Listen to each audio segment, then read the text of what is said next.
Olá, então esse é o vídeo explicativo do design esperado da solução da prova de Leda que envolvia cálculo de estatística de ordem da união ordenada de dois arrays também já ordenados. Tá? Primeira coisa, a estatística de ordem nada mais é do que um elemento que é pego dentro de um conjunto de dados. Tá? Por exemplo, a primeira estatística de ordem de um conjunto de dados, ele é o menor elemento. A segunda estatística, o segundo menor e por aí vai. Tá? E notem que uma estatística de ordem ela é sempre compreendida entre 1 e o tamanho de elementos que um array tem, que o conjunto de dados tem. Então, por exemplo, a gente pegaria um conjunto de dados desse se vamos ter ele todo ordenado, tá? Ordenando esse conjunto de dados, quero a terceira estatística de ordem, é só ver o terceiro menor elemento.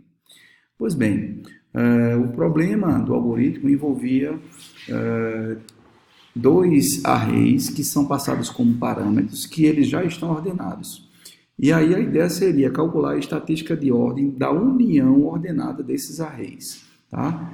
Isso seria um problema muito fácil de resolver, principalmente com o algoritmo merge, que é utilizado no merge sort, em que ele recebe dois arrays ordenados e produz um outro array ordenado com o merge com os elementos de todos os dois arrays que ele recebeu como parâmetro. Tá? Então, a ideia do merge é eu sempre olhar para as cabeças dessas duas listas, tá? E aí tentando decidir quem é o menor elemento entre o 1 e o 2, por exemplo, é o 1, eu coloco ele no meu array de respostas.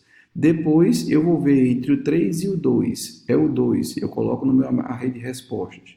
E ando aqui entre o 3 e o 4, o menor é o 3. E aqui eu já teria a terceira estatística de ordem extraído aqui no array de resposta do merge.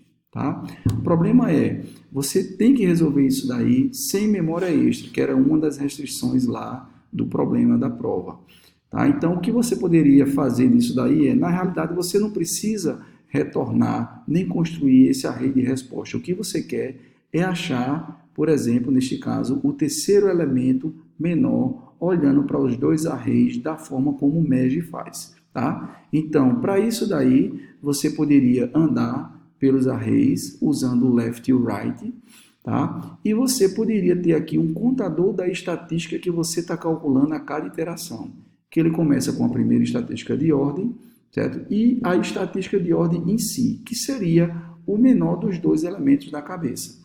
Tá? Então, ele começa com essa estatística. Vamos supor aqui no exemplo que nós queremos a quarta estatística de ordem, que aqui a gente vai começar a andar entre o left e o right. O left é o menor, que é o 1, que é a estatística de ordem. Na próxima iteração, nós andamos apenas o left olhando para o 5 e o 2.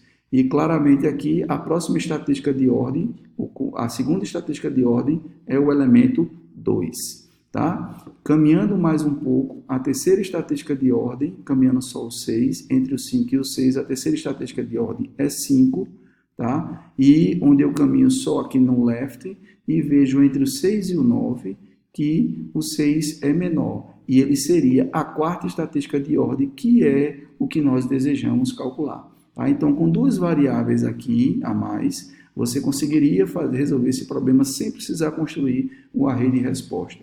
Então, o código é mais ou menos assim.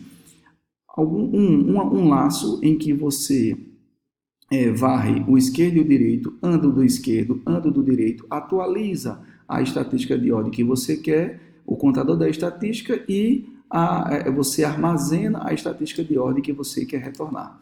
Tá?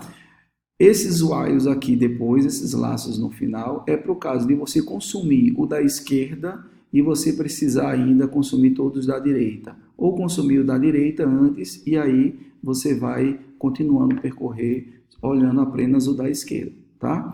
Então, era esse o design aí que era esperado da solução de vocês. Fora as restrições que vocês precisariam obedecer, que foram passadas na prova. Tá?